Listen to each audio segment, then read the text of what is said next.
Alguém nasce brilhante ou é tornado brilhante? Alguém tem uma natureza, um código genético, uma inclinação ou recebeu essa inclinação da escola e do meio?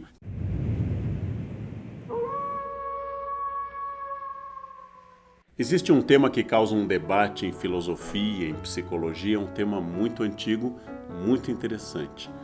Afinal, suas habilidades, as minhas habilidades, capacidade de tocar um instrumento, inclinação para o estudo, elas nascem com você, elas seriam inatas, ou elas são trabalhadas pelo meio, seriam adquiridas?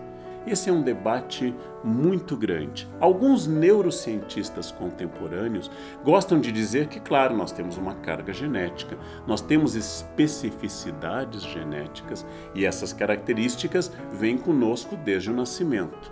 Porém, como elas serão trabalhadas, como elas serão dirigidas, parecem depender exclusivamente da formação, da escola, da família e assim por diante. Nós temos bons argumentos para os dois lados. Não há uma explicação clara por que um grupo de alunos de mesma origem social, de mesma região e cultura, recebem informações sobre literatura, ou sobre música, ou sobre matemática, e só um se torna excepcionalmente apto naquela característica. Tudo indica que parece haver algo que não dependa apenas do meio, da formação, da escola, da família.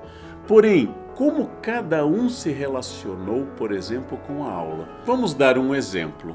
Eu, você e outras pessoas, se tivéssemos a mesma idade, a mesma origem social, na mesma escola, com o mesmo professor. O professor está dando uma aula sobre um tema que nós nunca ouvimos falar antes. Talvez uma aula de geometria. Nunca estudamos geometria, mas imediatamente algumas pessoas teriam maior habilidade que outras, resolveriam os exercícios primeiro, teriam mais intuições, fariam mais links, seriam mais brilhantes naquele conhecimento. Outros teriam dificuldade por mais tempo.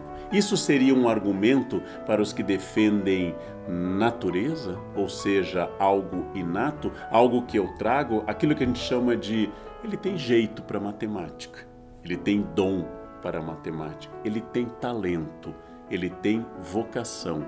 Por acaso você já pensou que mesmo que o conteúdo seja novo para todas as pessoas, tem gente que tem experiências anteriores com a matemática positivas? Talvez seu pai incentivou em casa. E nesse caso, ao ouvir o professor falando de geometria, identificou e fez uma projeção afetiva e se preparou para receber aquele conteúdo.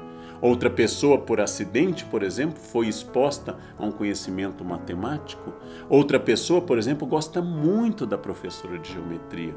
Acha muito legal a aula, por uma questão pessoal, porque o tipo físico, o tom de voz, o sorriso, faz com que essa pessoa olhe aquela aula com atenção extrema e imediatamente responda aquele conteúdo. Então nós podemos pensar que mesmo que o conteúdo seja novo para um grupo, eu não consigo estabelecer o ponto zero igual para todos. Todo mundo tem ideias prévias, todo mundo tem relações afetivas prévias. Todo mundo tem uma posição diferente em relação à escola, uma posição diferente em relação ao conhecimento. Todos já receberam impulsos e receberam alimentações pedagógicas positivas ou negativas. Quanto a escola pode produzir em relação a alguém que não gosta de algum conteúdo, de alguma área de conhecimento? Se você tem muito talento natural e não recebe aulas adequadas, não tem uma alimentação mínima, não recebe a quantidade de proteínas que garanta uma atividade cerebral mínima, não recebe estímulos, não importa o tamanho do seu talento, é pouco provável que você consiga desenvolver alguma coisa.